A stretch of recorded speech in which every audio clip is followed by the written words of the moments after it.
Hi, my name is Esther Lunge, and I would like to share with you the testimony of how I survived a plane crash. On the 29th of October 2006, my life as I knew it changed forever.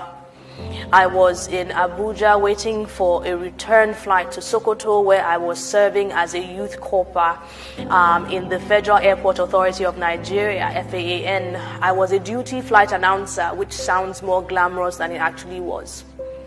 On this day, I'd never been to Abuja before, but because or by virtue of the fact that I was serving in the airport, I just looked around and I was looking for frequent flyers to see when they would get up, so I would just go along with them.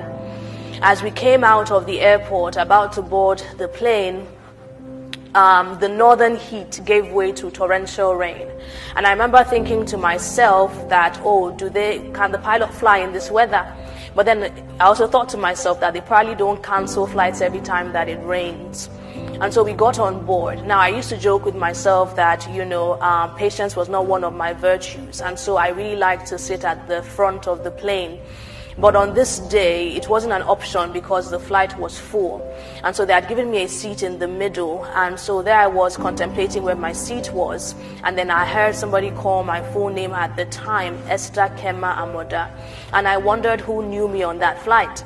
I looked up and it happened to be the other Esther. So there was another Esther who was serving at the airport. I was with the airport authority. She was with the airline ADC. And so she was sitting right at the back of the plane.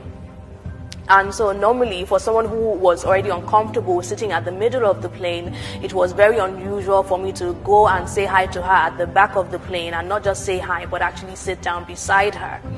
But I say something told me now, with hindsight, I know that it was the Holy Spirit. And so I sat down beside her, and that morning, before I had set off from my fellow corpor's house, I had opened my devotional to read the Bible reading for the day. And it was James 3 from verse 14 to 17 that says, in paraphrase, it says, "Who are you that says today you will do this or tomorrow you will do that? That life is like a vapor." And so as anybody who's about to take a trip, you pray and say, "Oh Lord, let my life not be like a vapor," but you don't read it thinking that anything out of the ordinary is going to happen to you. And so I sat down beside her and I prayed, especially remembering, my reading from the morning, but we always thought that it was going to be a regular flight. And so we took off. And this was around like 10:40 in the morning, and we're gaining altitude. All of a sudden, the plane dropped. And we thought it was normal turbulence, and so everybody was shouting Jesus, shouting Allah, but we didn't think anything was going to happen. Shortly after that, again, the plane dropped again. By this time, even though it was 11 o'clock in the morning, the emergency lights had come on in the plane. Outside was dark. The Christians were shouting Jesus. The Muslims were shouting Allah.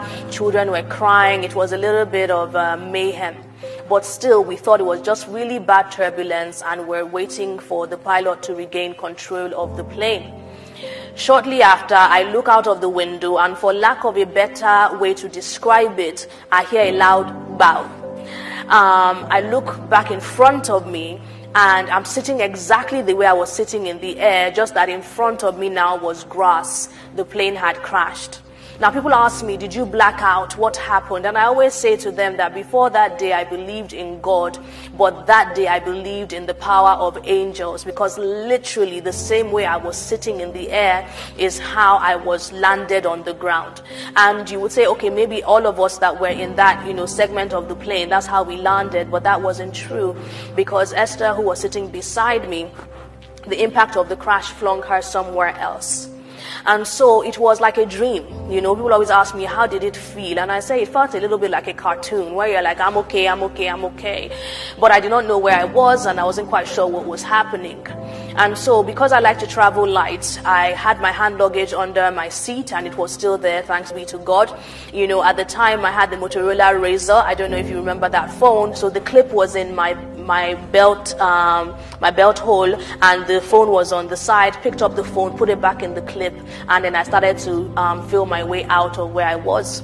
As I was doing that, I heard somebody shout, "Oh, somebody help me, somebody help me." And it turned out to be the other Esther. So the impact had flung her somewhere else. And so I unhooked her from her seat, and she had a dislocated hip, and then we made our way out of the debris of the plane. Now we're in the plane, and we had no idea where the plane had gone, how far it had gone before this happened. So I did not know if I was in Kafanchan or in Kebbi. All I knew was that I was in the middle of a field somewhere, and it was raining, and I was just like, God, what is going on? Esther, when she saw that I had my bag with me, she said, she had valuables in her own bag, and so she went back into the debris of the plane to go find her possessions. As we were still trying to figure out what was going on, I saw 3 ladies, one on top of each other, and the one on top was strapping the other 2 beneath her. These turned out to be the daughters of the Kogi state governor. Now, there was also another guy who was sitting on the floor, spread-eagled, and he was just looking. And I remember thinking to myself that, Uncle, please help now. We're all in shock here. It was after the fact that I realized that there was nothing he could do because both of his legs were broken. And so I was trying to remove the lady on top, and I saw things that I never want to see again in terms of bone showing and all of that stuff. And I remember her crying out in pain. And I said to her, you're alive. They can fix your body, but thank God at least that you are alive. Pulled her off, and then the one in the middle, because she was Hausa origin, her wrapper had gotten entangled in her, because that's their native dress, isn't it? So her wrapper had gotten entangled with her seatbelt. So unhooked her, pulled her off, and then I went back to where we were standing. There was a lady who was standing, her hand, and her leg were broken, and she was crying about her brother. And I genuinely thought at the time that what had happened was the plane had broken in half. So we were on one side, and there was another side that had other people who were in a similar position as us. Because, the northern tradition is that, the men sit in front and the women sit at the back. So I just thought that they were on one side and we were on another. And I was like, you're alive. I'm sure they'll find your brother and your brother will be fine. But that was not to be the case.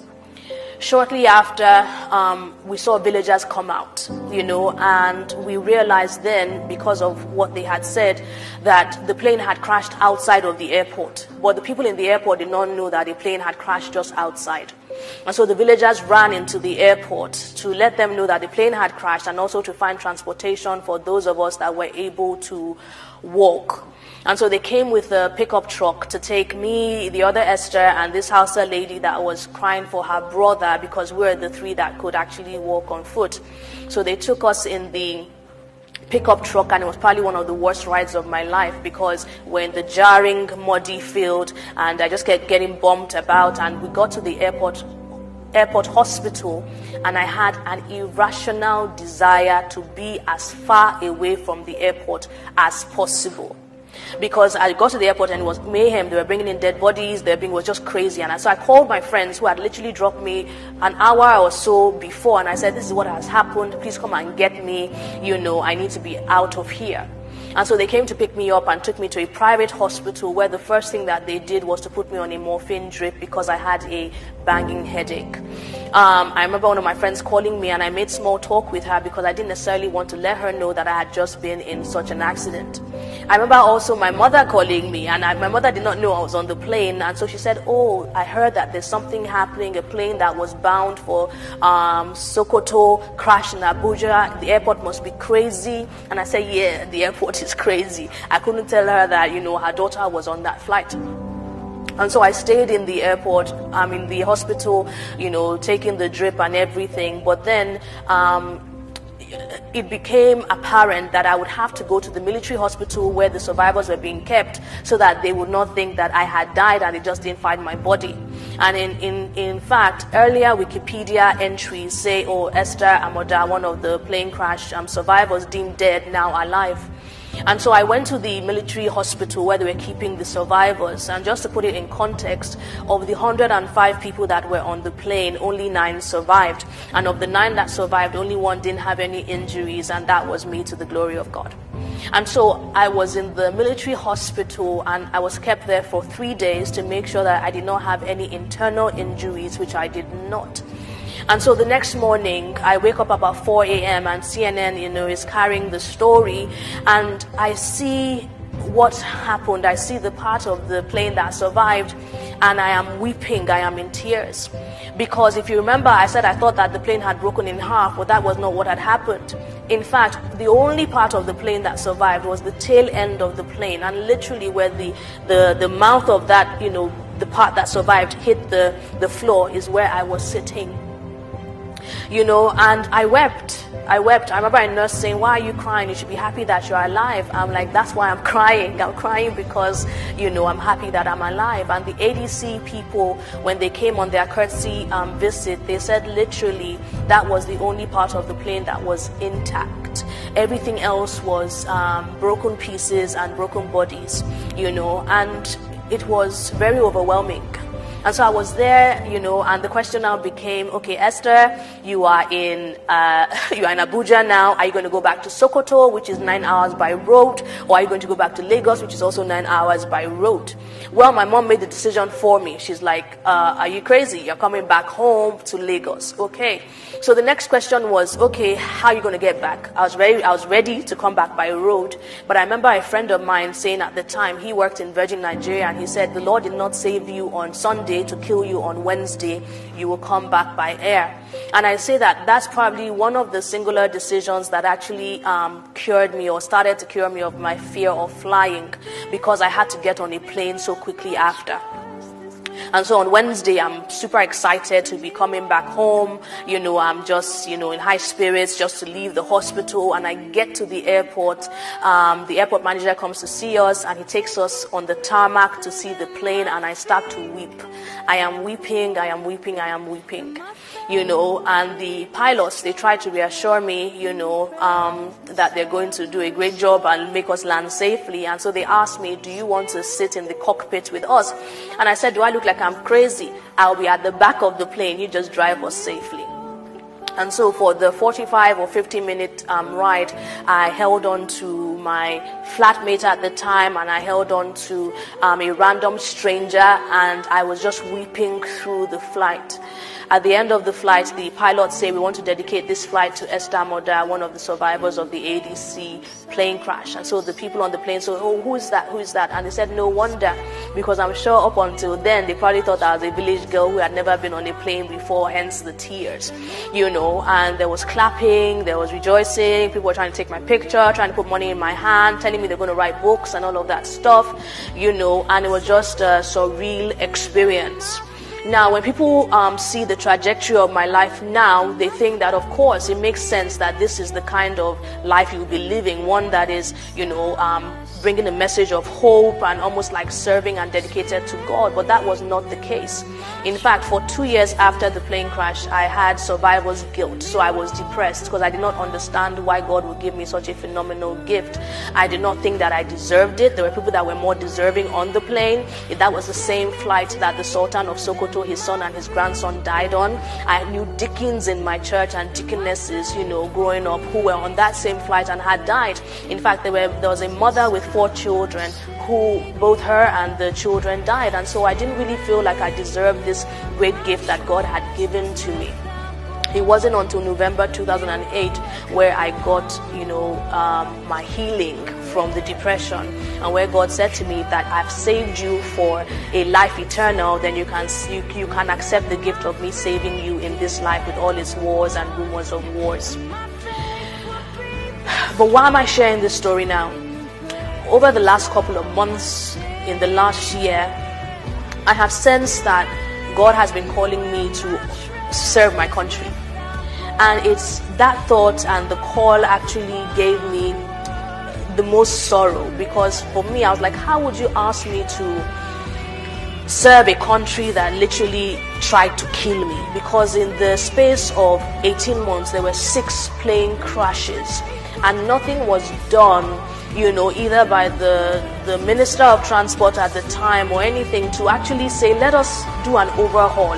Let us actually see what is going on. In fact, the minister at the time said he's not God, so why should they ask him why, why plane crashes were happening on his watch?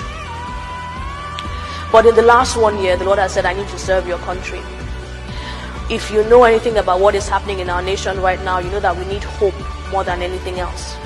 You know that we need to be able to hold on to something to believe. And I stand here, or I sit here as a sign or as a beacon of hope, saying that if the Lord can save me in such a dramatic fashion, if he can make me a sign and a wonder, because if I did not tell you, if I don't tell you that I survived a plane crash, you would never know. But if the Lord can do such a phenomenal miracle for me, he can do it for our country. He can revive us. He can revamp us. He can make it such that we don't even look like what we've been through. We look and we compare ourselves with the stories of Dubai and the stories of Singapore, and we wonder, how can these things be, or how shall these things be? But if we all play our part, if we all do what we are called to do, if we all live lives of integrity focused on righteousness and justice, we will have the nation that we are praying for. But it is no longer in the hands of government. It is now up to us as individuals to do the work that we have been called to do. Each and every single one of us can make a difference, and this is a plea for us to do just that. All of us cannot migrate. All of us cannot jackpot, as they say. We are here, and we have a duty of care to leave Nigeria better for the next generation.